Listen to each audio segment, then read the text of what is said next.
You know I've traveled near and far, see the shining sea. I've seen a lot of places and people that were nice to me. One place that's in my heart, and this is how I feel. I'm talking about my hometown, Fayetteville.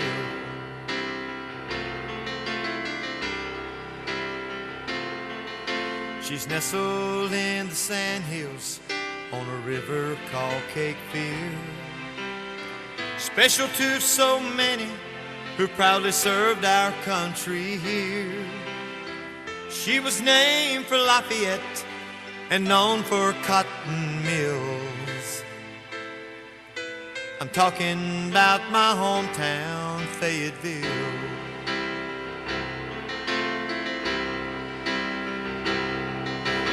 My hometown, Fayetteville. I'm so proud to be from here. It don't take long when you're away from home to find out how you feel. It's always good to come home to Fayetteville.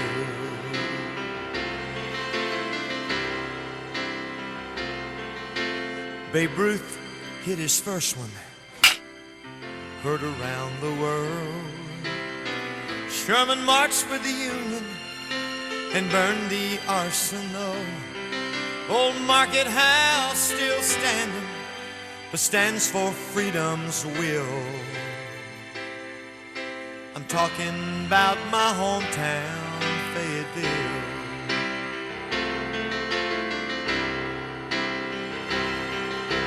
My hometown, Fayetteville. I'm so proud to be from here.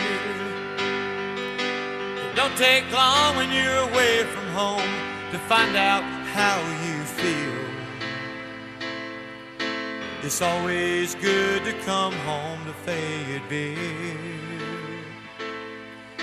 My all-American city, Fayetteville. Talking about my hometown,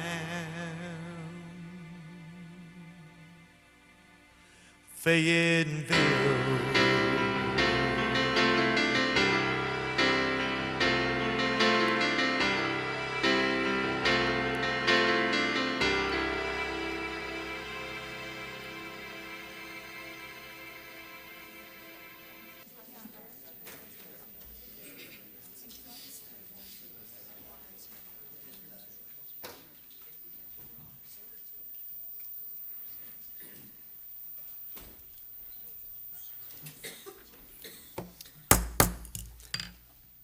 Good evening. I'd like to call this November 14, 2016 regular Fayetteville City Council meeting to order. Ask my good friend Johnny Hunter to come forward. Pastor Hunter is going to lead us to the invocation. If everybody would please stand and remain standing for the Pledge of Allegiance following the invocation. Pastor Hunter. Thank you, Mayor. Ordinarily, I would do a short prayer, but I got a long one here tonight. And thank you for the opportunity to pray just as a citizen of Fayetteville. And those who like to just pray with me, just bow your heads along. And those who don't, feel free not to. But thank you for the time. Let us pray. Almighty God, we do thank you and praise you and glorify you for another wonderful day. And thank you for being merciful to us. And do have mercy on us, Lord. Thank you for each day that you've given us to live. And Lord, we ask your blessing upon this nation which is in transition at this moment. And we pray, Lord, that all the transition and elected officials that's going, they do nothing, they make no decisions up there in Washington or any place else that will hurt the citizens of Fayetteville. We pray, Lord, for even the transition that's going on in North Carolina. And we pray the same. And we pray, Lord, for the new elected officials, even here in the city of Fayetteville, the new judges, new places, and new people that's been put in positions, but also for those who are staying on. We pray a special blessing over the mayor, members of the city council, and their staff. We pray for the citizens of Fayetteville that you bless this council, Lord, with wisdom when faced with decisions of high impact. Bless them with knowledge and understanding in ways to promote the well-being of families, businesses, churches, charitable organizations, and professionals in education, medicine, law, and public services, and safety.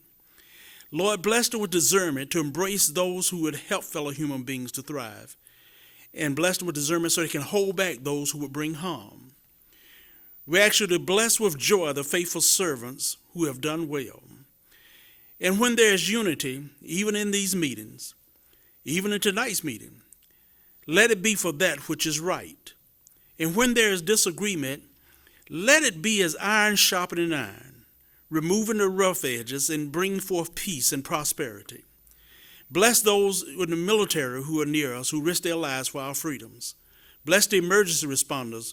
Bless those who are still impacted by the storm. Please restore them and bless them. And bless those who step in to help them. And even after the night, in times of adversity, Lord, please remember this prayer. In the name of Jesus we pray. Amen. Amen. Allegiance to the flag, United States of America, and to the republic for which it stands, one nation, under God, indivisible, with liberty and justice for all. Amen. Dr. Hunter, tell us something about your mission and what you do and where you do it at. Thank you. I wear many hats, but I'll just speak of one. I'm the pastor of worship at Cliffdale Community Church, or 7763 Cliffdale Road. And it's always a joy to be here, and it's always a joy to sing praises to God on Sunday and do some wonderful things. But it's also good to see you and the City Council doing things that are going to help people so much. Thank you, Mayor. Thank you so much for joining us. It's good to see you, sir.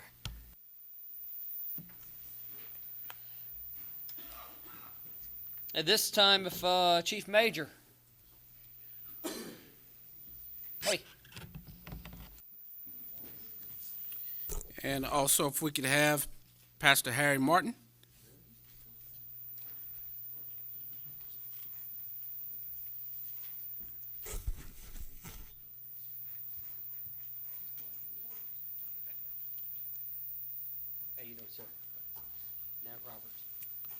Mr. Mayor, Council, and to the listening audience, on the morning of October 20th, 2016, Fayetteville Fire Emergency Management Department's Engine 5 responded to a vehicle fire on in the Marlboro Road area. Ms. Dees was unable to get out of her burning car on her own and was facing imminent danger as the fire was progressing into the passenger area where she was sitting. As fate would have it, Pastor Harry Martin saw the impending danger facing Ms. Dees and selflessly put himself in harm's way to rescue her from the burning car. Mr. Dees, because of your quick, gallant actions, Ms. Dees suffered no injuries in a potentially life-threatening situation. Ms. Dees stated that if it had not been for a kind-hearted citizen, she would not have been able to get out of the vehicle. Pastor Martin, for the heroic actions you took in saving the life of Ms. Mamie Dees from a burning car, you are nominated for the Commendation of Heroism Award and thereby presented. On behalf of the City of Fayetteville.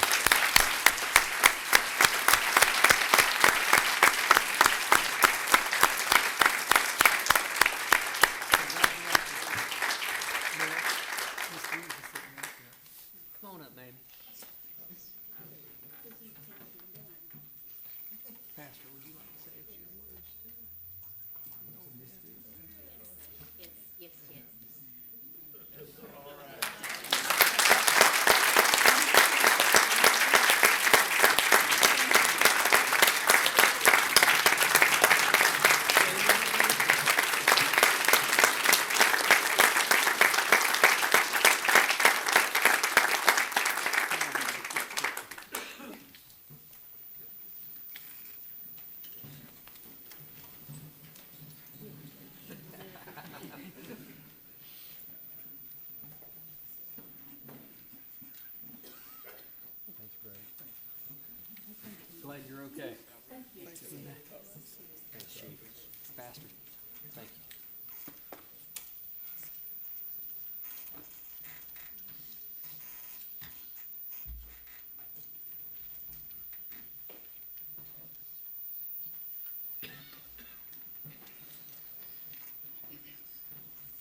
Okay.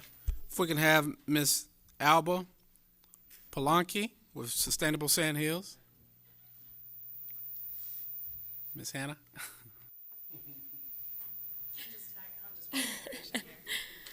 Good evening, guys. So my name is Alba Polanki, and I am the Sustainability Manager for Sustainable Sand Hills. And this is Hannah Ehrenreich, Executive Director. Last year, we developed a climate resiliency plan for Cumberland County, and this was done in cooperation with representatives from the City of Fayetteville, Fort Bragg, Directorate of Public Works, PwC, and other organizations. In September of this year, the North Carolina American Planning Association awarded us a Marvin Collins Outstanding Planning Award in Special Themes category, and it recognizes multidisciplinary efforts that result in either cost savings or more timely implementation or improved quality of design. So we'd like to go ahead and present you guys with this framed certificate for your critical role in developing this plan and appreciation of your critical role in that plan. And I will be presenting more details about it in the December work session. Thank you very much. All right,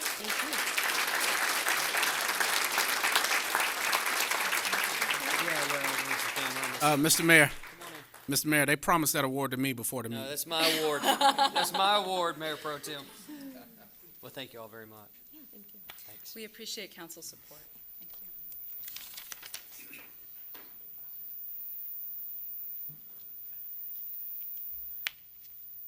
This time, if we could have Miss Renee Lane of the USO.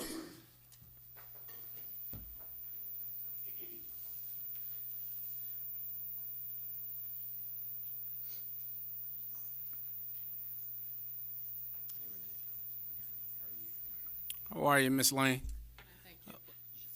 The proclamation reads, whereas the USO opened the first two USO facilities in Fayetteville in November of 1941, one on Winslow Street and another on Seabrook Avenue to serve Fort Bragg troops. And whereas the USO of North Carolina opened multiple facilities throughout the 1950s and 60s, with the last center being on Ray Avenue until May of 2002. And whereas the USO of North Carolina celebrates its 75th anniversary in 2016 as the primary support organization for the nation's active duty military personnel. And whereas today the USO is found in Fayetteville at the Fort Bragg Soldier Support Center, Fort Bragg Warrior Transition Battalion, and the Fayetteville Airport Travel Center, as well as many other locations throughout North Carolina. And whereas the USO of North Carolina offers more than a home away from home and more programs while serving more than 600,000 troops and families each year. Now, therefore, I, Nat Robinson, Mayor of the City of Fayetteville, and on behalf of the Fayetteville City Council and the more than 208,000 citizens, do hereby honorably proclaim the 14th day of November, 2016, in honor of the USO of North Carolina, during its 75th anniversary and its ability to be a progressive force in the City of Fayetteville. Thank you, Mayor Pro Tem.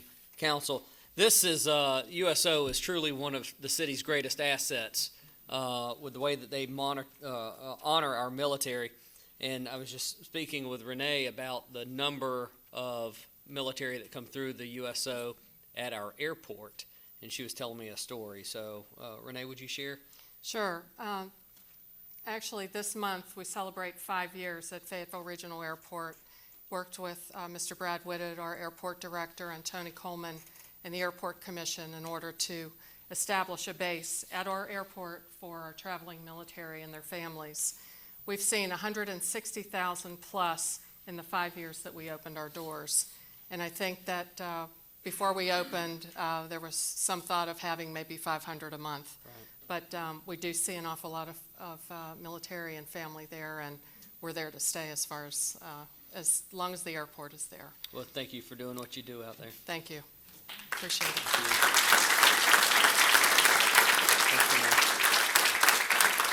Mr. Mayor, they have some great oatmeal raisin cookies there too.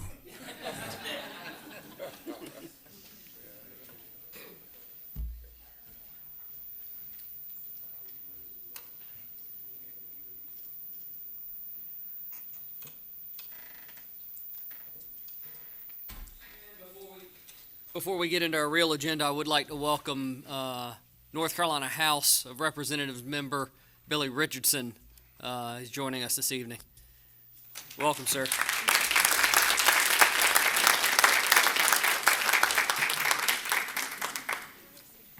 Council, item 5.0 is the approval of the agenda. I'll entertain a motion at this time. So moved. Councilmember Arp, seconded by Councilmember Wright. Any questions, council? Seeing none, I'll ask for your vote, please. Madam Clerk, that's unanimous. Council, 6.0 is the consent agenda. I'll entertain a motion for approval if nobody has anything to pull. So moved, Mr. Mayor. Mr. McDougal, sir. Mr. McDougal. Mr. Mayor, item 6.04, sale of personal property. I'd like to pull that item for a discussion. Okay.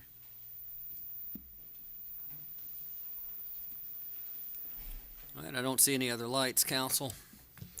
So the motion is the approval of the consent agenda minus item 6.04 for further discussion. That's Mayor Pro Tem. Who was the second on that? Second. Okay, Mr. Arp. Thank you. Discussion on the motion. Seeing none, I'll ask for your vote, please. Madam Clerk, that's unanimous. Mr. McDougal, 6.04.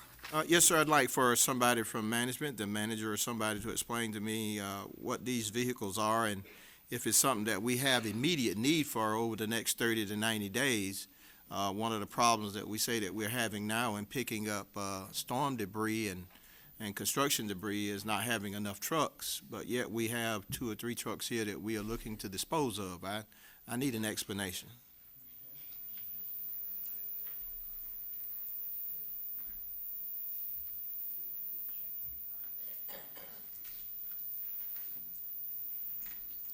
Mr. Doug Hewitt, City Manager. Good evening, Mayor, members of council. Mr. McDougal, when we discussed this item briefly upstairs, I thought that these were fire trucks, and I see they are refuge trucks. I don't have the maintenance records on them, but what would probably be appropriate to be able to answer your question most appropriately would be for us to ask council to withdraw this item tonight, and we'll come back with some additional information about the condition of the trucks and why they are being recommended for surplusing at this time. But as soon as I get the information, I'll be happy to send it out to the council tomorrow as well. It could be a maintenance issue with the trucks that, or it could be the useful life, but I'll be happy to get that information and provide that back to the council tomorrow. Thank you, sir. You want to make that motion, Mr. McDougal? So moved, Mr. Mayor. Okay, so that's to pull 6.04 and put it on the next agenda. I assume that was your motion? Yes, sir. Okay. Who was it I heard for second? Mr. Wright is a second. Okay.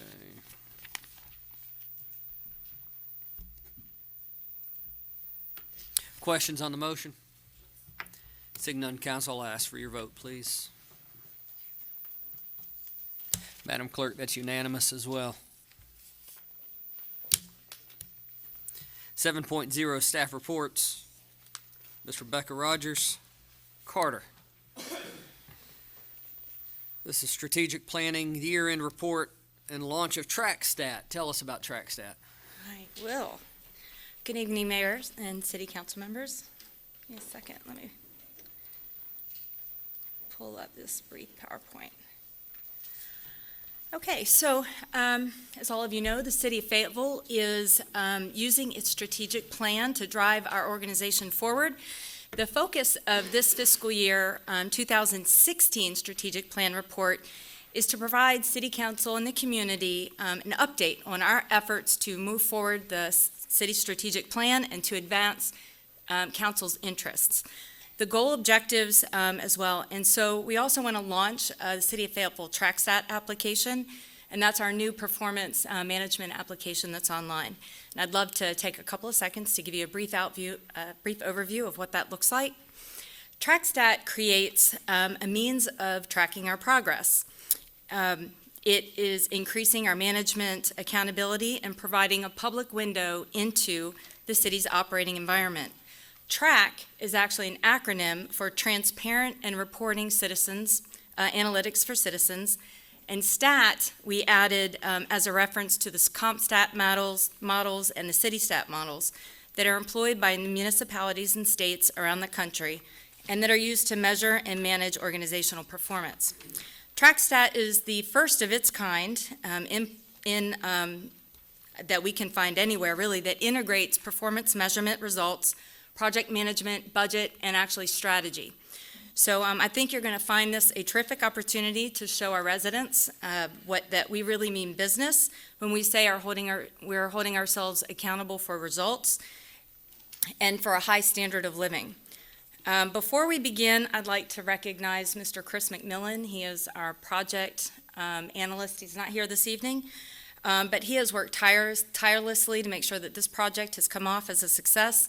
I'd also like to thank the IT department and the budget office, who are also here this evening. Thank them for their support. Without that, this would not have been possible. And then also, especially the city manager's office, Mr. Jay Reinstein, for his leadership and support. And of course, this is just a big team effort with the Gold Champion teams and the data analytic teams. And it wouldn't be right if I didn't at least pause and make sure that everyone was recognized in the room that supported this process. So international studies have shown that the common key characteristics of high-performing organizations is their commitment to strategic planning and the existence of a robust organizational development model. Today, the city of Fayetteville has those. Strategic plan aligned to your budget process. We implement targets for action that are designed to achieve results. Our framework includes the annual data integrity review. I know you all have heard about that and have seen those reports. We create a citywide data management standards that are approved by the city manager. We have quality improvement projects that are run through city cross-functional teams. We have training programs, and now we have TrackStat that are going to communicate those results to the public. Data is collected and analyzed to identify trends and some benchmarks. I also want to commend City Council for its leadership and vision and really perseverance. It's not easy to change organizational culture, and it doesn't happen overnight. However, I will tell you that we're an organization that's data-driven. We've committed to enhancing operational performance so that the city of Fayetteville really has that system of transforming strategy and aligning resources. All of this, of course, is really to achieve organizational results. This particular report is based on the FY15 performance report. So I wanted to mention that in FY16, City Council incorporated the input from citizens to shape the priorities of the plan, which focused on areas of unity and commonality. Some of those highlights included the City Council cafe conversations and the citizen surveys.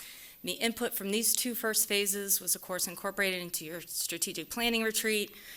And then finally, the document was contained in your agenda this evening. I just wanted to kind of take us all back to FY16 because that's where we're starting from.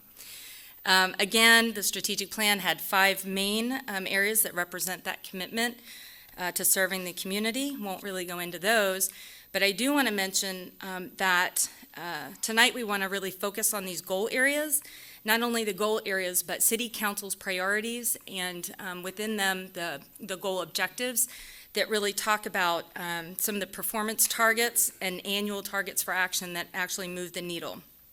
Moving forward, both within your work with the strategic plan and in the community, we are going to be looking at those objectives and council priorities within these areas so that we really drive forward results. Identifying that strategy during your retreat, we often talk about the decision filters, so I wanted to make sure that we remember that, in that we're talking about resourcing, staff resourcing, performance and impact on citizens, and that City Council identified those top priorities for FY16. Another way to look at this, when you're considering all the 70 so city departments and programs, all of those programs are aligned to your strategic plan, okay? They influence those policy decisions just as well as the performance results influence policy decisions influence department objectives and so forth. It's really that two-way street in terms of influence and communication. The city is really deliberately moving from a trust city government more dedicated to transparency and accountability. We're focused on operational excellence, and over time, this will really lead to improved operations. Not only do we just need the facts, we need to improve and tell our story with them. So because we all know what gets measured gets done, the city's been considering this move to performance measurement for years. Want to take a pause and think back to 2010. Some of you were on council at that time. There were targets for action to build that community report card even then, targets for action in the strategic plan. We also were considering incorporating ourselves into the School of Government's benchmarking project over the years since 2010. Even further back in the 1990s and early 2000s, the community partnered with the chamber and the county and some other folks to move forward that Metro, I think it was Metro Vision project, where they actually did produce a community report card of some sort. And then, of course, there were those strategy and data-driven initiatives like Greater Fayetteville Futures, those types of things we've always been involved in, always strategy and data. In 2014, the city transitioned, though, to program budgeting, which makes it useful for us to really dive down and look at specific objectives and data. And at that time, our peer cities, all of them had in place performance management systems, all of them, except for the city of Fayetteville, and some for many years. We found out 87% of our citizens supported the idea that performance measurement was, not only did we look at that, but we shared that online. And so council identified establishing a performance measurement program in April and provided that's a target for action, and provided a project budget of $81,980 to develop a holistic tool to allow the city to collect, analyze, and report on that organizational performance. The SPA, or Strategic Performance Analytics Office, was created to develop the sustainable strategy, make sure that that was initiated. We worked to refine the department performance measures at that point, conducted surveys, developed the tool, and a total quality management framework. And if you don't remember anything about this presentation, please take with you the benefit of monitoring and reporting performance, which is ATQ, and that is accountability, transparency, and quality. The city hosted another round of cafe conversations in May 2015, specifically focused on performance. More than 75 residents attended 5 sessions throughout Fayetteville, and they were asked to weigh in on those performance metrics, which ones were important to track and which ones that we needed to gain support for. This input was critical as the city worked to develop that citizen-driven reporting scorecard. The Cafe Conversation report was posted online, and then we also conducted a council survey and specifically asked which measures were most important to include in the scorecard. So TrackStat is an online performance scorecard, and it's built with a hybrid online analytical processing business intelligence platform that allows users to see how well the city is doing in meeting its goals.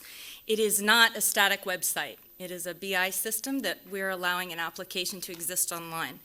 Users can dive down to detailed data on individual measures that are aligned to each of your strategic goals, and they can look at trending, budget, and target for action.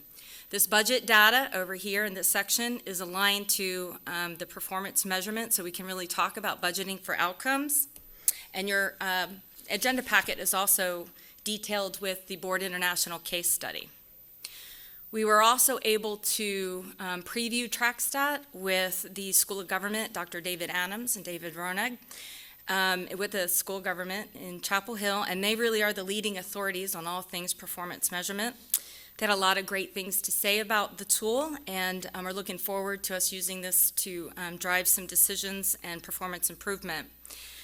We were recently recognized, as you know, by the ICMA for the Center for Performance Analytics, and that really was the development of TrackStat that sent us over the line there. What are others doing? It really isn't just big cities like Baltimore, Maryland that are considering this at all. Most cities our size are committing themselves to some kind of performance monitoring and reporting. ATQ, remember, accountability, transparency, and quality, that is the marching mantra of all of them. The city of Fayetteville over the 2 years has sprinted to catch up, but now we're leading efforts. Another impetus I want to make sure that everyone is aware of is that both federal and state agencies are now requiring performance metrics and monitoring for even applying for grants. So we need to make sure that we have this system in place in order to put a very strong emphasis on programmatic results. So before we actually go live and I go into the website, I wanted to make sure that everyone understood that this application is actually built with two platforms. One of them is an internal platform that allows the staff to enter data. This data allows the budget document to be presented. That middle section of the budget document, all the information is contained in here. We've got performance measurement and project updates, budgeting portal. This slide here shows a bit of what was most critically, I think, the most critical functionality of the internal portal, and that is this workflow that's at the top. You'll notice that all performance measurement metrics, all targets for action, all projects, all missions and programs, they're all tied to researchers and departmental folks who enter the information and approve them, and then they work through the workflow before they're actually posted online, so that we build that credibility and accountability. So this takes a look here at the external facing TrackStat, providing that access for citizens. There are a few different places that we're going to talk about tonight. One of them is the performance section. The other one is the budget, and then we have targets for action and methodology. Residents can view our performance at a high level. Folks can click down and access the detailed data on individual measures. End users can also identify budget data and trending and goals. They can look at budgeting for outcomes, so really aligning that budget information to performance measurement results.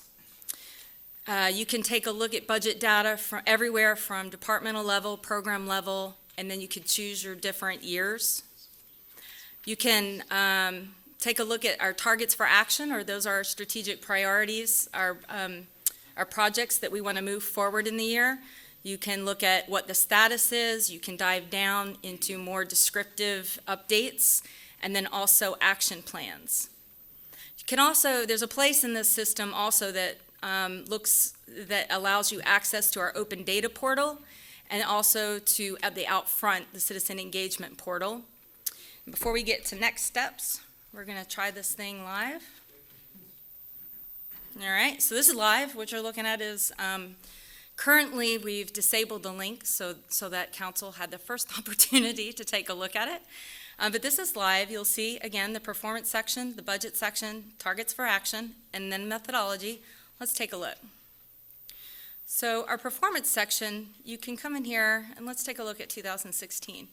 You'll see this is our composite. So basically, if you took all of our performance measures in this basket, and you align them to these composite index, and you could see the different bubbles here. That's the mathematical equation to how our performance measures are performing. And let's take a look at what that means. You can dive down. So say you're like, all right, what?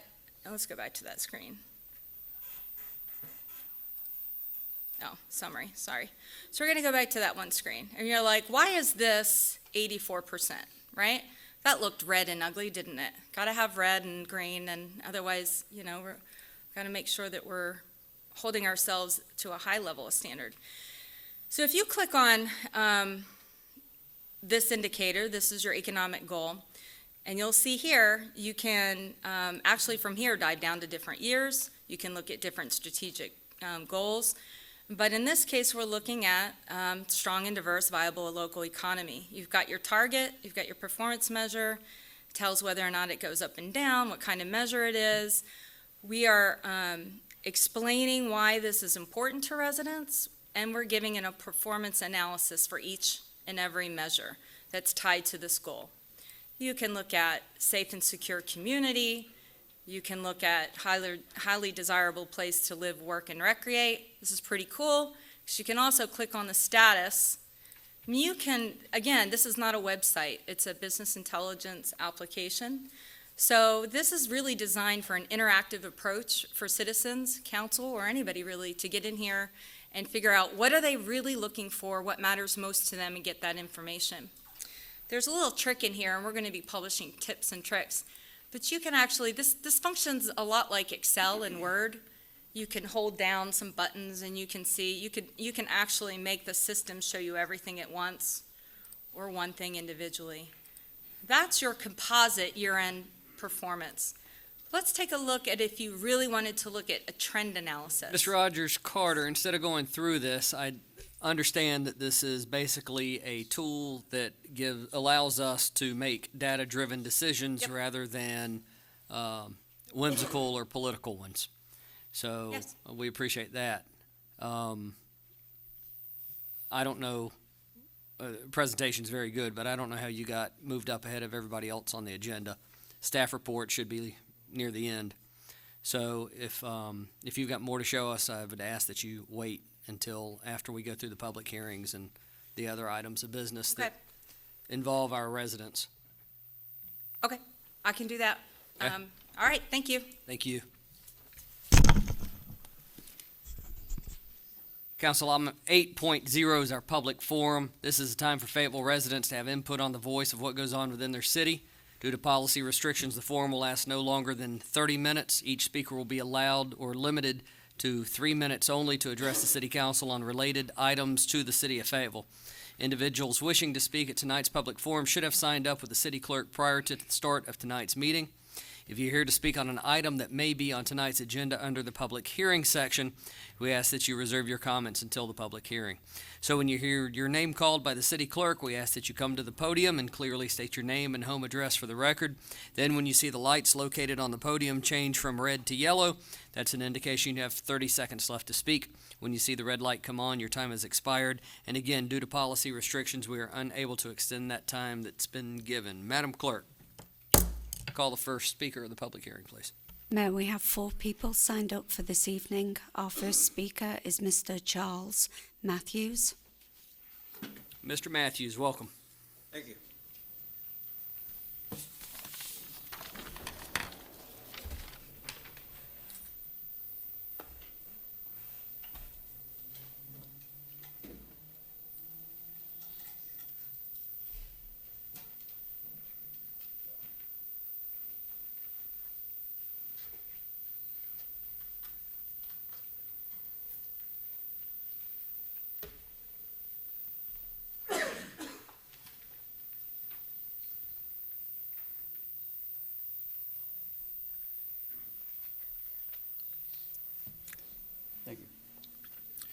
Honorable Mayor, members of the City Council, I'm Charles Matthews. I live at 3618 Tyndall Court, Fayetteville, North Carolina. After talking with families, business owners, ministers, and law firms, I decided to go by the Chamber of Commerce, and I was asked, how do I know that my solution for the flooding of Big Cross Creek will work? My answer was, it worked until 1989. Rosa Lake Dam was erected in 1949, and it was breached in 1989. As you well know, the downtown library is funded by the county. I was informed by County Commissioner Chairman Marshall Fairclough, $500,000 has been spent on the library, and it will be about 2 more months before it's finished. I feel certain you have been assessing these problems for days. My question to you is, have you completed your mediation? If so, what are your plans?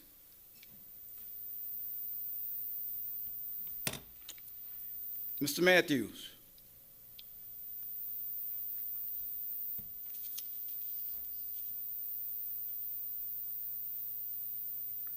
What do you propose? I'm glad you asked that question. We get this truck, okay. Just a second. See it? I hope we can see this. We get this truck out of Shawmill Road over there.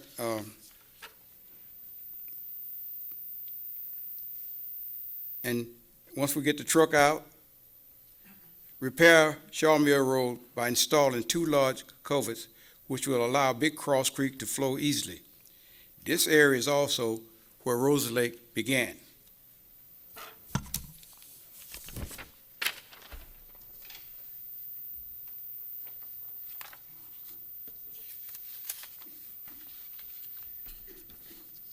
Third, have your engineers to replace the riser,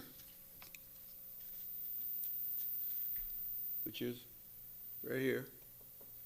Replace the riser in Rose Lake. Install a large culvert on the dam. Fourth, body lot adjacent to Rose Lake, Ms. Dorothy Hughes have it for sale. This will allow PWC to increase and egress.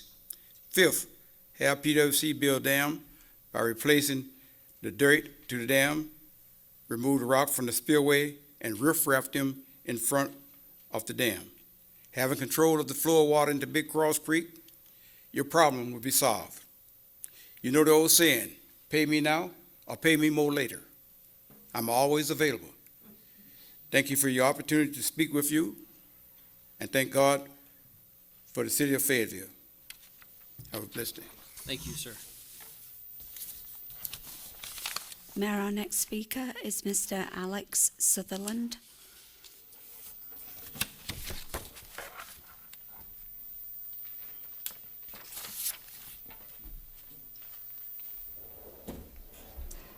Welcome, sir. Mayor Robertson, thank you. Council members, Ms. McDonald, Mr. Hewitt, Ms. McPhail, thank you very much for hearing me. My name is Alex Sutherland. Proper name is James A. Sutherland, 2928 Dark Branch Road. I'm a 30-plus year resident of the city of Fayetteville, a general contractor, and a member of St. John's Episcopal Church. St. John's is a historic property, almost 200 years old. The rear property of the church is being taken by the flow of water in Cross Creek. This problem was excavated by Hurricane Matthew. Hurricane Matthew was not the cause. This has been an ongoing thing. We hired an engineer. I sent a letter to the engineering department of the city of Fayetteville dated February 15, 2016, and we're still waiting a response. It's been almost 10 months. I've had 3 or 4 conversations with Giselle, to put a name in particular, in the engineering department. She told me that everything was put on hold until the mayor, the city councilman, or the city manager told them to do something about it. So it's not been looked at, to my knowledge, since February. I have 2 questions. One is on a local level. Can you give us any guidance as to if and when there could be any help from the local level as far as the city of Fayetteville with the problems we're having in Cross Creek? Second fold, could you give us guidance as to if and when there could be any action we could take or we could take together on a state or a federal level? And that's about all I wanted. I did want to acknowledge there are some people from St. John's. If you all would stand or raise your hands. Wanted them to come and show you some support. We care a lot about our church, and thank you for your time. Thank you. Any questions? I think staff has it, and Mr. McDougal.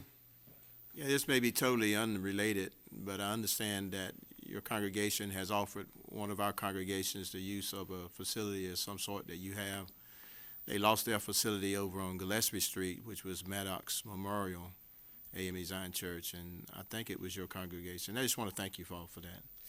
Thank you. Over the years, we've had very much outreach to, so many people, and we give a lot of money to the community every year as well as time, and try to do our best to do God's work every day of the week. And any consideration, the engineering department or the council members, and we would appreciate any guidance you could give us, and thank you.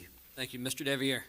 Thank you, Mr. Mayor. Mr. Manager, this is a topic we talked about before the hurricane. So I look forward to an update on that. I know that your staff was working it, so I look forward to that update, especially now after the hurricane. It does also involve some city assets as well. So, of course, we've got the park right behind it and our old Kyle house, which is now part of the church. So we're very in tune with what's going on. It's just, I don't know if anybody really knows the solution to the problem. Luckily, Representative Richardson holds some of the keys to the solution as well. So hopefully we'll all be able to get together and come up with something. Thank you. Thank you. Madam Clerk. Mayor, our next speaker is Miss Bridget Smith Osborne.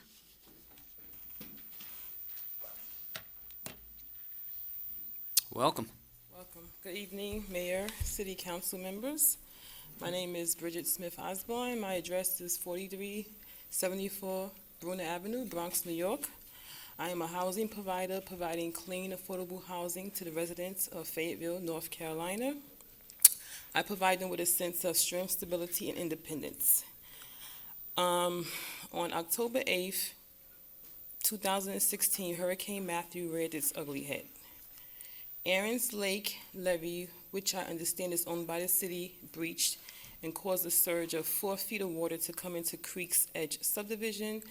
It has caused economic disaster for myself, for the residents of Creek's Edge subdivision, which Michael Tucker, he's here, he's one of the residents that's been displaced from his home, and other property owners.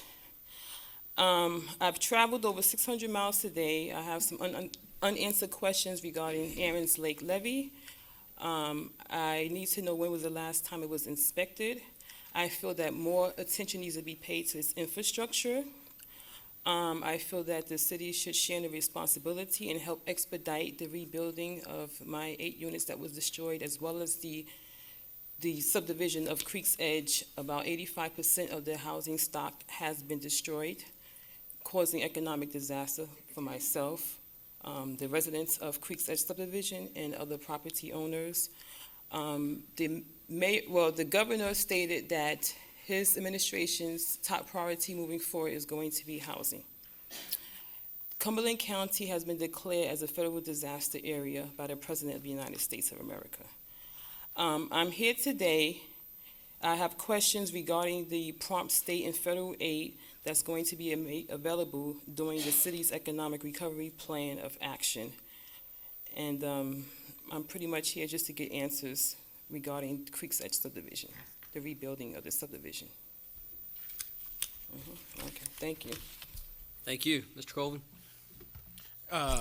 Ma'am, just had a question for you. I knew that, and we're researching as to whether the city owns the levee that you mentioned or not, so we're having them look it up. Just as a personal business owner, my heart sympathizes with you, but what I had to do for my business in Lumberton, I was referred by FEMA to SBA, which is what they offer to businesses, which, is kind of in any non-residential area or primary residence. Have you looked into any of those resources? Well, they're offering so-called low-interest rate loans, 4 to 6%, which I don't consider low interest rate. I'm trying to keep the housing affordable for the residents of Creek's Edge subdivision. These are citizens, these are working citizens that's looking for affordable housing. I already have existing debt on the 8 units. I've invested a significant amount of capital improvements on the property, and as it stands right now, I have no income coming. Right, but I'm saying, have you applied for it, or No. you just was reading? No, Because I haven't. what I had, just as a personal experience, is 1% if you can't get traditional financing somewhere, is 4% if you have other options. And the other thing too is they take into account the income interruption. So they will actually reimburse you for your economic piece to it. So I would encourage you to do it, whether they do it or not. I'm going through the same thing in Robertson County right now. So I'll share that information with you if you're interested. But he still is looking up that information regarding the levy, but I just wanted to make sure you knew about that. Okay, all right. Just for this, and for the sake of clarity, the city of Fayetteville annexed that area not too many years ago. So I can tell you that we probably do not own that dam or levee. It is probably privately owned because it was annexed, and the inspections are done through the state, through DEQ, not the city, so we don't have that information either. Okay, all right, thank you. Mr. Wright? Yes, ma'am. If you could stay and give me your information afterwards, I'll discuss some things with you. Okay, thank you. Madam Clerk? Mayor, our final speaker is Miss Mary Holmes. Hey, how are you? Hey, good evening, Mr. Mayor, City Council members, and city staff. Especially would like to thank the staff for everything they've been doing for us since October 8th, Hurricane Matthew. I'm Mary Holmes. I'm here on behalf of Cumberland Community Foundation, a nonprofit organization on Green Street. I personally live at 680 Fairfield Road in Fayetteville. Cumberland Community Foundation is a charitable foundation that awards scholarships to students in Cumberland County, $700,000 last year, in fact. We make grants to charitable organizations in Cumberland County. We provide a lot of free training to the nonprofit staff members and board members in our community, and our mission is giving together to enhance the quality and spirit of community life. Recently, we raised money for Hurricane Matthew relief. We received 244 gifts in the 4 weeks following Hurricane Matthew, and have received $309,000. All of that money, 100%, will go to benefit individuals in this community who, for whatever reason, have a gap in funding from after FEMA and after their insurance. Unfortunately, not one penny of that money is available for erosion relief, and Cumberland Community Foundation's site at 308 Green Street is the next property over after St. John's Episcopal Church. St. John's Episcopal Church back parking lot has dropped into the creek, and the facility and grounds are at risk. The property just after St. John's, the law firm on that side of the road, has lost a significant amount of their parking lot. And this is something that was brought to the attention of the city earlier in the year, long before we knew Hurricane Matthew was going to come. But I can see that it's creeping up Green Street, and the Community Foundation does not want to lose our parking lot. We took preventative action about 10 years ago. We put a bioretention area. We gave up 12 parking places in the back of our lot, adding a bioretention area to do what we could to slow the flow of water off of our lot and protect our parking lot to the extent that we could. But that's really all we can do. And so we are asking the city to make sure that you do study what you can do to protect the valuable properties along Cross Creek in our historic downtown area. Thank you. Thank you. Mayor, we have no further speakers. We'll close the public forum, move into public hearings. Item 9.01 is a resolution to close a portion of Mintz Hill Road. So I'd ask Keisha Parker to come. Good afternoon, Ms. Parker. Good afternoon.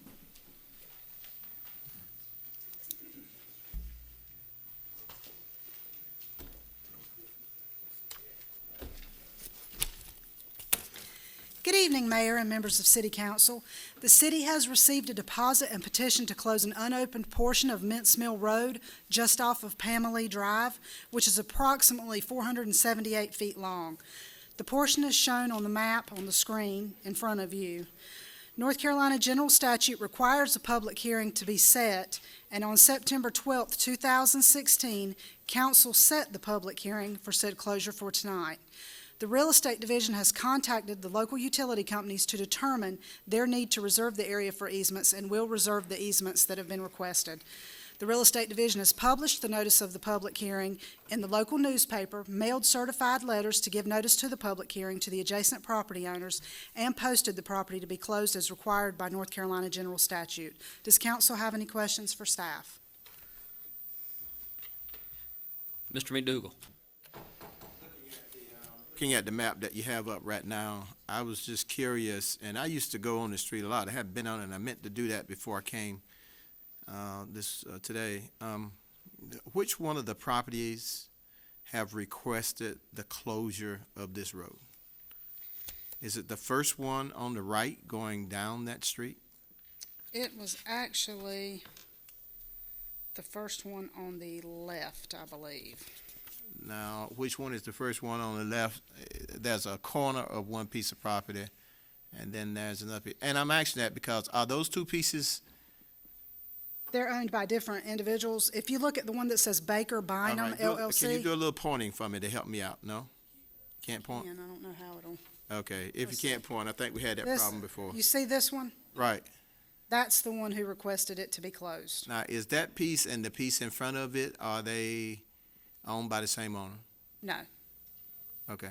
And the reason I'm asking, I noticed that there's a station that was here, like a trademark, Save-On or something. They've recently closed in the last 2 weeks.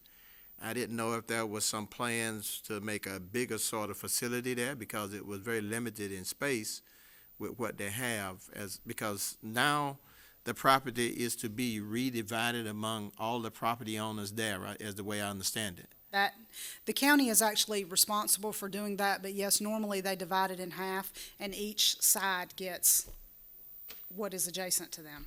I was describing to a gentleman that out in Phoenix, you know, the intersection right below where they built the new VA hospital, Mr. McGillis, I believe is his name. Mhm. And I was telling him that there was such an ordinance that did that, but he doesn't know that. But that's actually what happens when they redirected that road out there. And I know I'm just trying to figure out what the ordinance is. Is it a general statute or is it a city ordinance? It has nothing to do with the city as to how they're divided. Is that what you're asking me, how it's divided? That actually gives the property to a landowner that's adjacent to it. The city has nothing to do with that. The county is the one who controls that. So there is an ordinance, whether county or state, that says that once a road is closed, that the property is then redivided amongst the adjacent property owners. That's what I'm asking. I'm unfamiliar. Madam Attorney, do you know the answer to that question? It was, there was an ordinance that was referenced in the document, I believe, but I thought it was a North Carolina general statute. North Carolina general statute dictates how we have to go about doing a road closure, but it doesn't state, the statute that we use to do a road closure does Right. not state how the property gets divided. Right, and you're correct. That's why I didn't know, because it just simply said how it was divided. Now, I want to know if we own it or the county owns it, then why are we giving it away rather than selling it? 460 feet? Man, that's twice the size. Matter of fact, that may be almost 4 times the size of the lot that I live on as far as length. It may not be that wide, I don't know. This how wide, I think I read in something in here, said it was about 36 feet wide or 60 feet wide. It's a 50-foot right-of-way. 50-foot right-of-way, so that's a pretty good significant piece of property that we're giving away. Well, we don't actually own roads. I know this is going to be we don't actually own roads. We actually have what you consider an easement in a road. A road is made public, and we have the right to use it as a public right-of-way, and we maintain it as such. So as this road is not there is no Mince Mill Road there. We've already closed. It's there, I live across the street from it. Right, well, it's not. Actually, this is just grass where we're closing at, because we've already closed through the subdivision behind it, which was Galleria Place. I think we did that back in the 80s. We closed the rest of it so that the condominiums could be built. But we own an easement to the right-of-way. And when we do a road closure, we have to follow the general statutes as to what we do. But I can't answer your question as to, I don't know if we're legally, I need to know the statute that actually gives us the authority to then redistribute that amongst the adjacent property owners. Is there any such animal? Yes, sir. That's a part of the statute which you referenced, that is a part of the agenda packet, which is 168-299, and it's subparagraph C of that state statute. So it's subparagraph C. Yes, sir. And that's a North Carolina general statute, NC, yeah.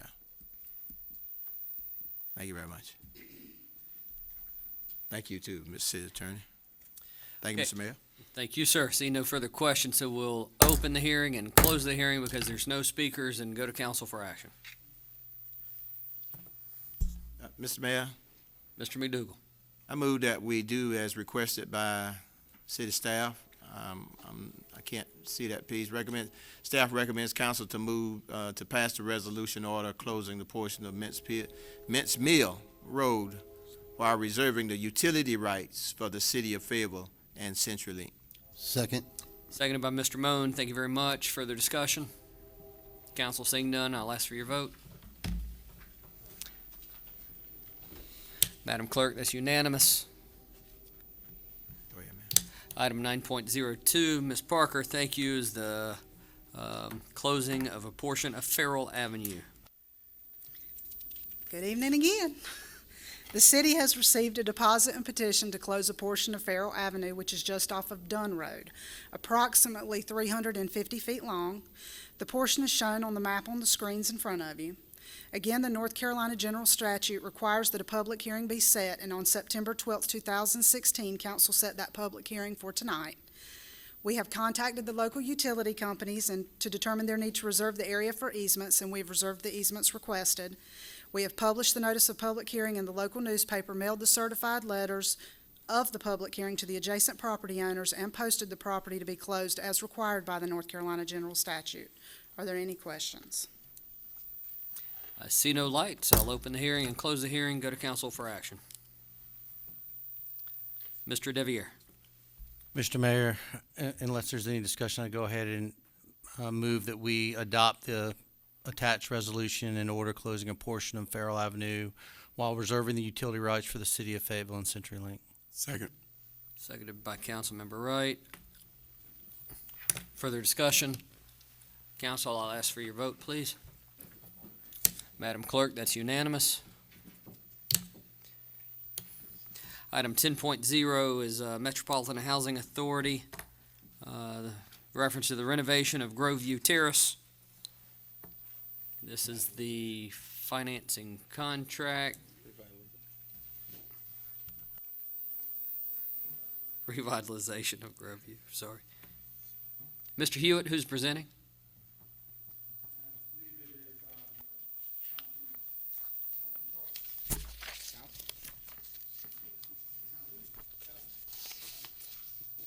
Welcome, Esquire.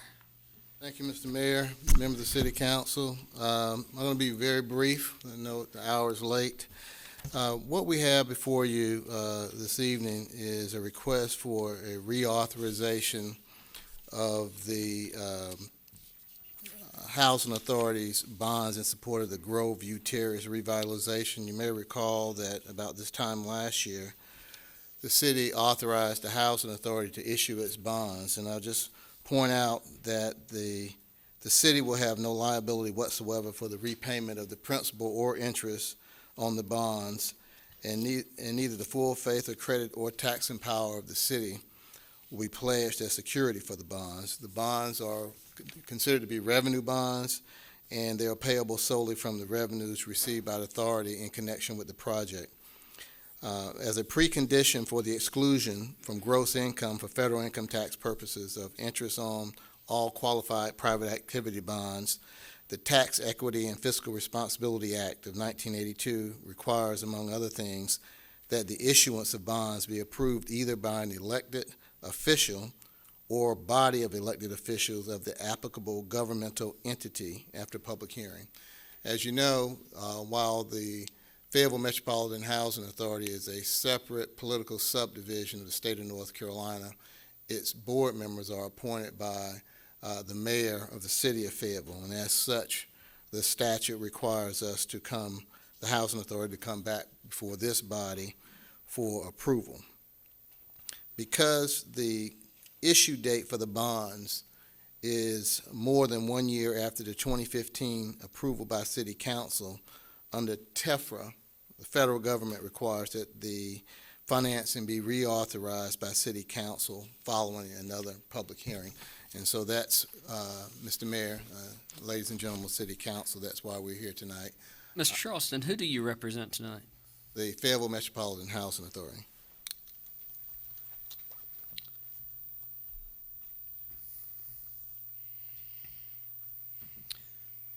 How did the item get put on the agenda? Through a memo to your City Council, through the city attorney. So, Madam Attorney, is this what you were recommending? Mayor, we have made no recommendation in this matter. We were asked to put this on, as Mr. Charleston said, for reauthorization of the issuance of those revenue bonds. And our office did that consistent with the action that we took last year as related to this matter. And council did, this matter did come before council last year, as Mr. Charleston said, about this time of the year, and council did authorize the issuance of the bonds. Well, and this is a very important project, and it's very important for this community, and definitely want this project to move forward in all due haste. But I'm a little curious, and Mr. Charleston and I are friends, but I don't understand why he's presenting something that's related to the city and who we look to for guidance. If he is representing us as bond counsel, that's one thing. If he's representing the Housing Authority as their legal counsel, which he says he is, then who's representing us? This is not our project, Mayor. This is for the revenue bonds that will be issued by the Fayetteville Metropolitan Housing Authority. Which we're guaranteeing. No. Okay. If I may, Mayor? Yeah, please educate me, and then we've got some other questions. Thank you. Sure. Under the federal government rules, all right, the Housing Authority has to get authority to issue its bonds. These are housing bonds issued under the North Carolina General Statute. North Carolina General Statute gives the Housing Authority and government agencies that are sitting as housing authorities the authority to issue housing bonds. In this case, for instance, if the city of Fayetteville did not have a housing authority, it could sit as a housing authority, and through a public hearing, the city council could authorize itself to issue housing bonds. Okay. These bonds are not backed by the city. Repayment is not from the city. The housing bonds are strictly from the revenues of the project, in this case, the revitalized Groveview Terrace project. We had to make the request, the Housing Authority is making this request to City Council, but we made the request through the city attorney to bring it to City Council. That's how it got on the agenda, I believe. So what's the request? The request is simply to authorize the Housing Authority to issue the Housing Authority's bonds. So who represents the city? I would think the city attorney represents the city. So what is your recommendation, Madam Attorney? We would recommend that you reauthorize the issuance of the multifamily revenue bonds for the Fayetteville Metropolitan Housing Authority. Thank you. Mr. Moan, Mr. McDougal, and then Mr. Colvin. Thank you, and I was just going to make a comment. I had some questions when I read this over the weekend, so I went back to our agenda packet and the minutes from September 2015. The wording is almost identical, same justification. You did go past the 1 year from the public hearing and the authorization, and the vote was 10-0 in September of last year to allow the Housing Authority to issue Housing Authority bonds for the Groveview Terrace project. So that was just a little history. I went back to last year, September, to figure out what we did back then. Thank you.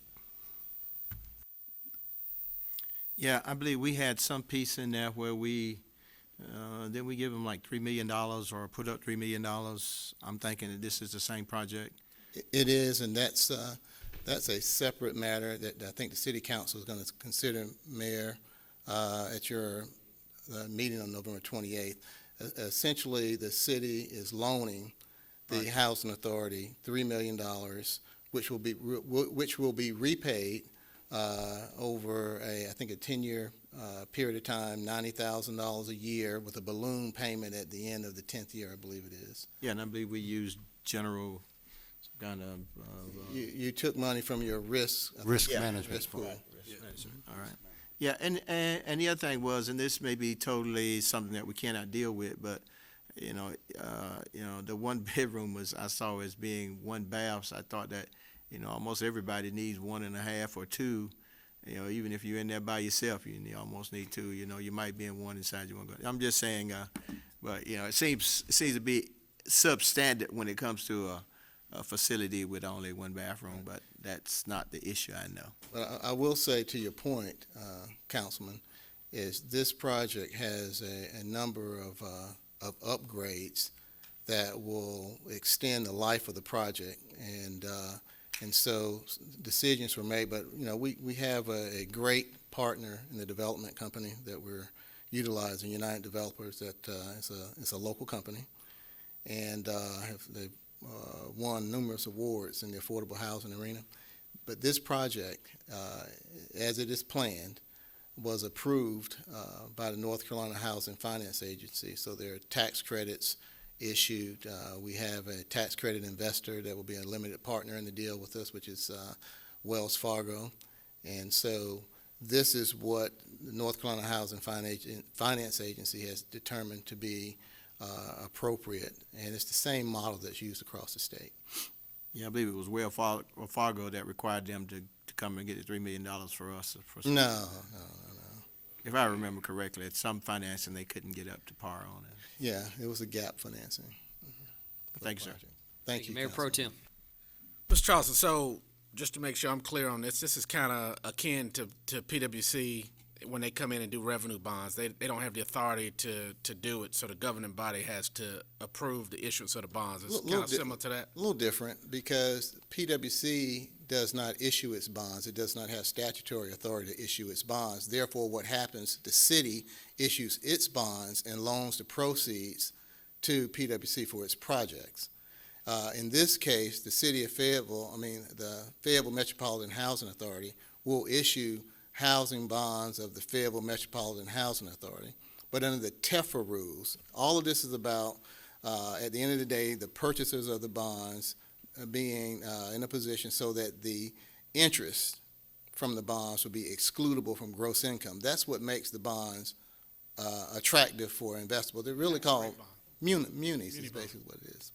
Okay, and you have to, the reason we're doing this again is you have to within, a year? Yeah, within a year. Have the bonds issued. Right. And just so you'll know, I'm anticipating a question about that. This has been this project is under a new program that HUD has. It's called the RAD program, Rental Assistance Demonstration Program. And many of you know this, but I'll just say that this is the first project in North Carolina that's being done from a complete revitalization. The rest of them have been rehabilitation type deals. And so the Housing Authority is acting as a general partner along with United Developers. The limited partner in the deal will be Wells Fargo.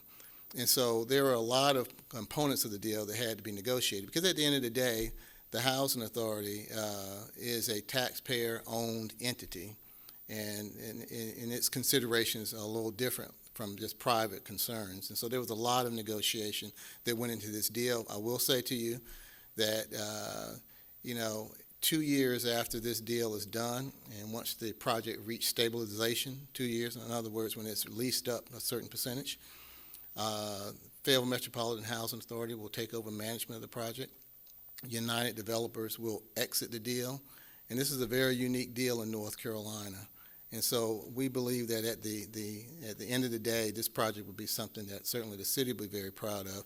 Most importantly, because a public entity is a general partner in the deal, it does not have profit considerations.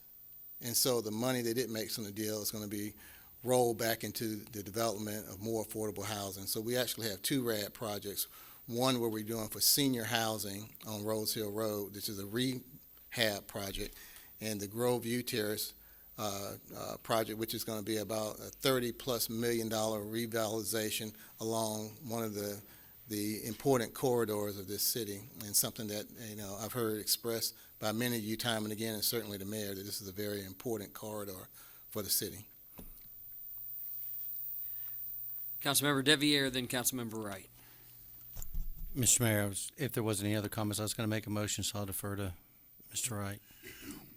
Well, I just want to make a statement. So you're here on behalf of the Housing Authority because we're the elected body for transparency, and there is no responsibility on behalf of the city financially. So for transparency, you're here for us to make that vote in order for you to go forward. Is that right? This is basically it. Essentially correct. This is a regulatory requirement that the Internal Revenue Code has imposed upon conduit issuers such as the Fayetteville Metropolitan Housing Authority. Thank you.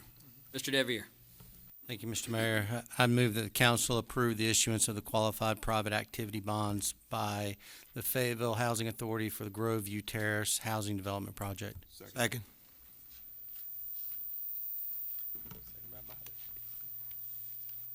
Motion made by Councilmember Deviere, seconded by Mr. Hurst. Seeing no further discussion, council, I'll ask for your vote, please. Madam Clerk, that's unanimous. Thank you, Mr. Charleston. Ms. Rogers Carter, you want to come finish your presentation? Welcome back. Yes, it's a little blush. She'll be all right, though. She's a good girl. I enjoy working with her. I didn't know she was.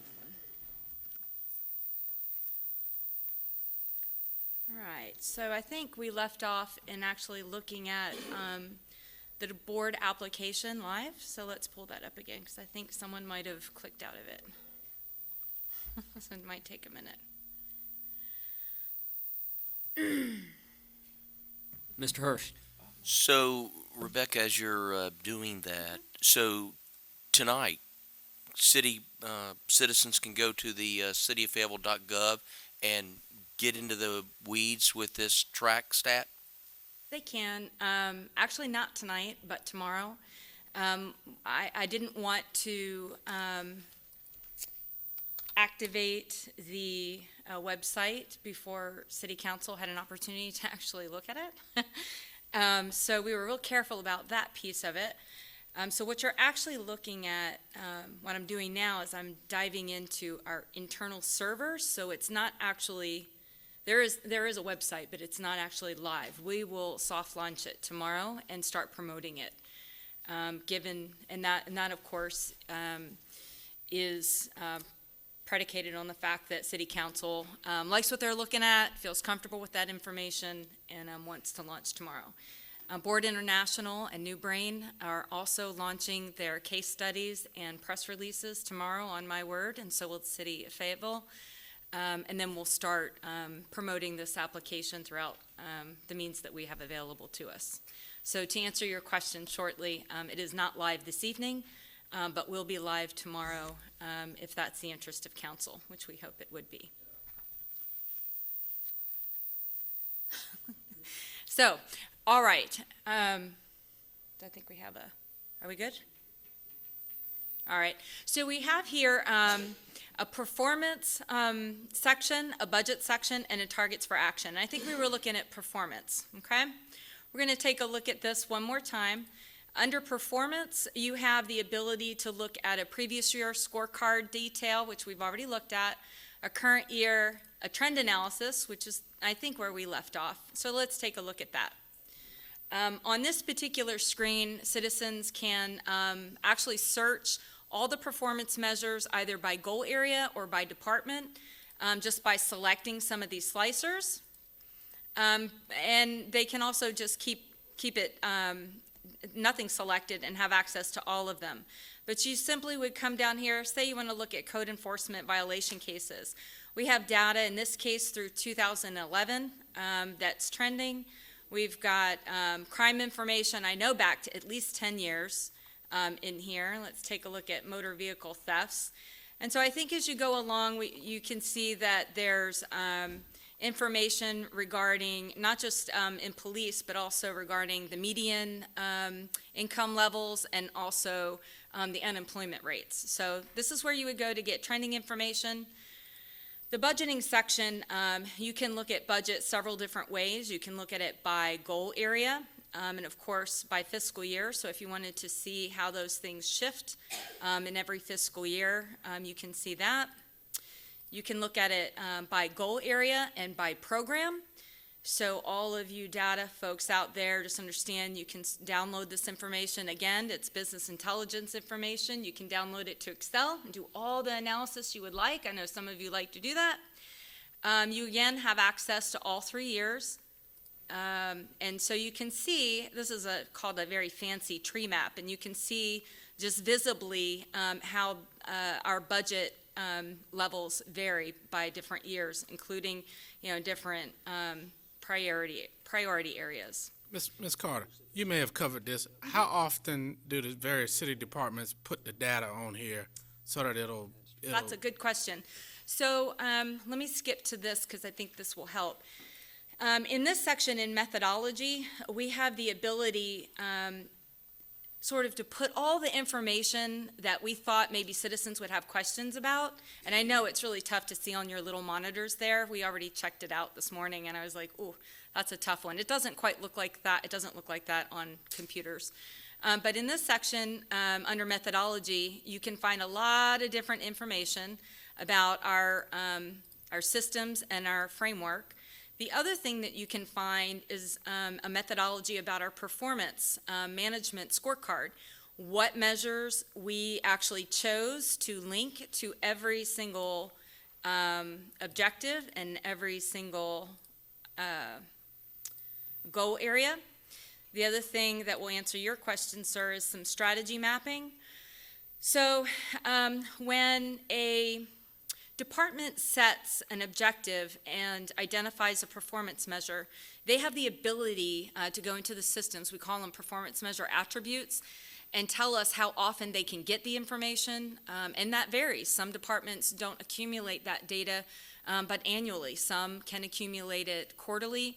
Those departments that are operational and deal with data on a daily basis and also in reporting in federal and state reports can get that information monthly or quarterly. So over here you can see, if you go to the methodology section, you can look at by department or simply scan down all of the city, and you can see the frequency of each individual data point. We didn't want to shove all of that information into the scorecard section because it just would be overwhelming, but we wanted to provide a place that citizens can go if they had questions like that. How often do departments report and that kind of thing. So if we were to publish, say, a report quarterly, all the measures that were designated by departments to be reported quarterly would change. Those measures that are annual would change annually. Those measures that are biannual, like the citizens report card, would change biannually and so forth. Okay? One of the other budgeting screens that I find fascinating is this budgeting for outcomes, and that's really where you're looking at the different budget per year, the actuals, the financial actuals that have occurred through those programs, the variance levels, and then you can choose, if you were to select, say, community risk reduction, you'll be able to see that breakout of their performance measures and their actual performance level results, including their resourcing for that. The other thing I know that council wanted access to and regular reporting is the targets for action. The targets for action are those projects that council identified as priorities every fiscal year. What's really great about this new system is that those projects don't necessarily disappear until they're completed or stopped. So in this way, we'll be able to see, until that project has actually been completed or stopped, we can see those action plans move forward. We have 3 years loaded. In your agenda packet, you had a status report of fiscal year 2016 targets for action. And this is actually where I downloaded that information from. You've got by year or by goal. So you select a goal. You can actually also select all of them if you'd like. And then you'll see this change completely. So for 2016, here were all the open targets for action. Here's the status at the end of the fiscal year. You can drill down. You can sort, but say you wanted to say, well, where's that airport terminal renovations? What's that look like? You drill down, that gives you a more detailed description and an update, the most recent update. What we haven't deployed but will in 2017 is this action step area. So what we're requiring departments to do in this section is sort of give an outline of what the milestones and action steps are, so that we're all very clear what that project looks like and what the success looks like at the end of the fiscal year. I think it also will help communicate that success or not, and it will also keep folks accountable and on schedule. So that's a little bit about the targets for action. It's kind of a simple little project management tool. Great, thank you. We do have a couple of questions before you finish, because I don't want you to. Yep. Okay, Mr. McDougal, you're first. Thank you, Mr. Mayor, and thank you, Rebecca. You do such wonderful work, and I'm going to apologize for the mayor for cutting you off earlier. I was really into it. You know. One of the things, two things. Number one is I want you to talk me through how I get there. In other words, I should be able to get there, you know, sitting at home or my office and my desktop, I should be able to get there, and I need you to talk me through that process. Okay. And secondly, did those that opted for, and I noticed most of the areas opted for annual updates. You know, I don't know, but I think we probably need to change that for everybody to quarterly, because I think some of them were just being lazy and say, I'll do it one time. But from a council perspective, I need to know if they're on target or no. And for me to wait a whole year is really unacceptable sort of way for us to be able to make the kinds of decisions that we need to make. So quarterly now, really probably need to be monthly, but I'm being generous in saying quarterly. But this annual thing, you need to somehow or another get them off that. And like when we talk about the airport, well, you're going to tell me next year? From a decision-making perspective, you know, from where we make decisions, it needs to be at least quarterly. Mr. Hewitt, I think that goes to you instead of Ms. Rogers-Carter. Thank you, sir, Mr. Mayor. Thank you, Mr. McDougal. Mayor Pro Tem, you're next. Yeah, she's going to talk us through the process somewhere. Don't forget that. Will you do that for me? It'd be kind of cool to have a live session where we could sit down and do this at a work session or something. We could each get logins. Do we have separate logins? Once this goes live, everybody can access it through the website at www.trackstat.fayetteville.nc.gov. Okay. Once it, I mean. You want to email that to the council It's right there. members? It's actually up on. Oh, it's right there. Yep, up on the screen. But it won't be right there tomorrow when I'll be looking for it unless you email it to me. Oh, you'll get you'll get a couple of press releases probably. And that'll be on the website, I'm sure, and on There'll be a button on the website. Phase 7. Phase 7? Phase 7, the television channel. Yeah. Mayor Pro Tem, you We're have planning on a questions? lot of promotional material too. Councilmember Art. Thank you, Mr. Mayor. Rebecca, a couple of things. One, you had categories, red, green, and amber. Define those categories. I mean, you had some percentages assigned to them. My question is, what defines something that's red, what defines something that's amber, and what defines something as being green? That is a good question. I'm glad that you asked. So under our performance management system, this is something that we can actually change and modify over time if we chose to do so. But here's what it looks like. if you, anything that's a 95% or better goal is red, okay? That achievement equals to a green indicator. So 85 to 95 equals amber, and below 85 results in that red indicator. So what happens is that the system is actually looking at each individual performance measure and its result to the target, and then it creates that composite index that you see for the goal, the total goal. So it kind of looks at each performance measure and says, okay, you've reached 95% of your target, and then it'll calculate that, and it gets to the very bottom of all of those performance measures that we tied, say your basket, to that goal area, and then it adds them all up, and that's the weight. So it's very analytical. It's pretty precise, but the great thing about this is it's also flexible enough for us to go in. We've created it flexible enough for us to go in and modify over time. This is the first shot at something like this. You won't see something like this out there. It is very analytical, pretty precise, but again, you know, we can modify those things if that's council's direction to do so. So Rebecca, citizens, I'm just trying to think like a citizen. The things that I would really be interested in. Or Call me. your council member. No, but I mean like trash pickup. Yes. Okay, so or as we discussed tonight at the dinner meeting, debris pickup. So if I'm a citizen and I want to go to TrackStat, I can go there and see what our status is on debris pickup. If debris pickup is identified as a key performance measure. So that's the key. There are a couple of things that we can do for that, for debris pickup. So if the council elected to make Hurricane Matthew recovery a key strategic item and debris pickup a performance key, then it would go on this and be tracked. I would defer to the city manager to confirm or deny, but that would be my expectation as the strategy and performance analytics director. So if you're looking through here and you say to yourselves, what's missing?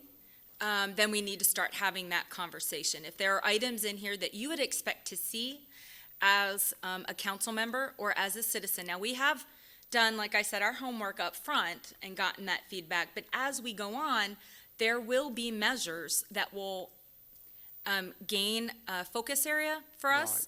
Right. And Rebecca, this I system wouldn't expect tonight that would be one, but I would think that would be one that the council would be highly interested in, that we add to our performance we can indicators. actually add very, very quickly that to this performance measurement system, yes. So the system it does allow for that kind of flexibility, sir. So that's the bottom line, yes. Mr. Manager. Rebecca, if you could also talk to them about how we can create special reports out of here as well. So instead of it necessarily being part of an annual strategic plan, there is some flexibility I think you share with me for us to create a tracking mechanism for some of the similar things we do with the Mayor Pro Tem tracker, so that it can be more functional, more versatile, and it doesn't have to be something that's on an annual basis. And while she's gearing up for that, we actually do have a map that the mayor had requested to show the various locations of what had been picked up that we weren't able to show you at the dinner hour. That is a GIS map, and it is updated as we make collections. And we'll be happy to send that out and try to tie that in as well in some of these special reports that hopefully Rebecca can share a little bit of information on right now. Okay, so two things real quickly. The system, we actually purchased board software, not just this application. So we do have the ability to make adjustments. One of the things moving forward is our next step is to go in and look at other data analytic techniques and also other reports that we can create, other screens we can create, and that kind of thing. There's certainly much more available here, and we'll be working through that this next fiscal year. That's our next step. So that's number one. Number two, if you want to add items, projects to this system, it's as easy as adding a project to the system. And the flexibility that Mr. Hewitt was referring to is that when I realized that we were building a system that would track any project, not just initially council's targets for action, but any project, instead of just assuming it was a target for action, we created about 7 different categories that we can tag each project to. So it could only be a department project and only seen at a department level. It could be a city council project. It could be a city manager's office project. It could be any of those things, a CIP, a TIP. So depending on how that project is tagged, in this case, the public portal currently shows all projects that were marked targets for action or council's targets for action or priorities. And it also has the ability to show things that we call other goal priorities. So there are projects that might not have been a target for action, but as Councilmember Art referred to Hurricane Matthew, I actually added Hurricane Matthew as a project in here as another council goal. So if you look at 2017, all of these items are items that either haven't been completed from your 2016 report, right? So they were pending or, status was pending on them. They're falling back over into the reporting cycle for you because those items were not complete. And there's also a Hurricane Matthew one in here too. See, Hurricane Matthew event response and recovery. I added that actually last week because I knew that might be an item of interest. And I marked it not as a target for action because council did not provide that direction, but I did include it as another goal highlight. And we can do that. System's flexible enough to do that. I will mention that the most frequent update that we can provide would be monthly. Staff can go in there and make weekly entries, but once that month has moved forward, then it'll capture the last entry of that month. But we can make daily entries if you'd like, but the system really is designed to capture a month entry. Does that make sense? So, and that's with regard to your projects. So you can think of it in big picture. Performance measures and projects, monthly entries. Mr. McDougal, you had a question? No, just observation. I was agreeing with Jim, and he kind of brought it up about being able to add things like storm projects that we have, and that certainly. The other piece of that is that we live in such an information age, and we are dependent upon the information highway. And I see this as a way of saving staff time. So oftentimes we have to call the city manager or one of his staff members to give us data, and they have to shut down to give us that data. Whereas if they're inputting on a weekly or a daily or a monthly basis, then we don't have to ask them to shut down. I can actually go in and get that data myself. I like this. This is a great tool, especially for us as council. I know it's a great tool for management to help them make key decisions, but because it is information that's being given to us, and again, Mr. City Manager, all your departments and all the pieces need to find a way to put that information in as often and as frequently as possible. Annually is unacceptable. Semi-annually is unacceptable. Again, quarterly would be the minimum amount of time or the maximum amount that should go without having that information input so that we can make decisions. Because in essence, if you don't, you ask me to make a decision, as we move into the new year on something that's really 2 years old. Like I wouldn't have 2016 data, when we got ready to do 2017, I'd actually have to refer back to 2015. But by having that data quarterly, I could have at least the first 2 or 3 quarters of the current year as we make decisions about the new year. Thank you. Thank you, Mr. McDougal. And with that, I'd like to just say that concludes my official presentation. I'm certainly available for questions. Any more questions if council has any? Thank you very much. We appreciate you, Ms. Rogers Carter.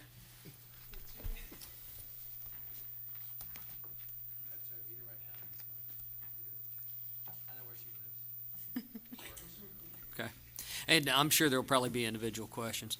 Council, before we adjourn, I would like to give our sincere condolences and sympathy to the family of W.T. Brown, who passed earlier today. Of Of course, W.T. Brown was the principal at E.E. Smith for a number of years. He also served on the Board of Trustees for Fayetteville State University, and was on the Board of Governors for the UNC system. And, I'm sorry?